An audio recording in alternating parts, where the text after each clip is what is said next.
Hi, I'm Alois Rosero from Ping Skills. Today we're going to talk about the grip. There are two main ways of holding the table tennis bat.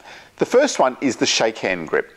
So as the name suggests, it's like you're shaking hands with the bat. So there's the bat, you're shaking hands with it, you have your pointer finger across the bottom of one side of the racket, and you have your thumb across the bottom of the other side. So a lot of people ask, why can't you just hold it like you'd do a tennis racket? Well, the main thing is that the pointer finger up on the racket there gives you a much better control over the racket head. The second thing is that it also helps you to know what angle your racket is at. So if your racket turns in your hand a little bit, you've got a good idea of where that is with your pointer finger there. If you don't have your pointer finger there, your racket can turn in your hand and it's much harder for you to tell what angle the racket's on. So make sure that you have your pointer finger across the bottom of the bat. The other important thing with the shake hand grip is to make sure that you don't strangle the bat. If you've got your bat too tight in your hand, firstly, you're going to lose feeling in your wrist, and also it's much harder to generate spin. So have your bat really loosely in your hand. As a test, you should be able to just take the bat out of your hand as easily as that. The second common way of holding the table tennis bat is the penhold grip.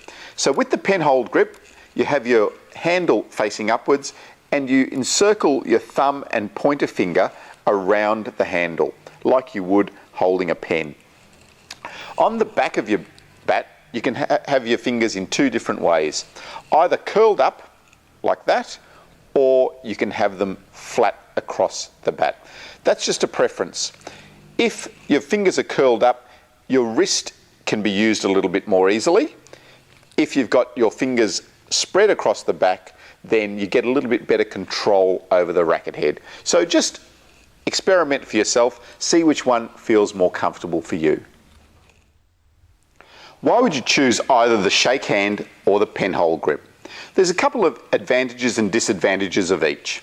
Firstly, with the shake hand grip, the advantage is that you can use both sides equally as well with the forehand and the backhand. The disadvantage is that you create a crossover point where you're changing between the forehand side of your racket and the backhand side of your racket. So you need to weigh those two things up.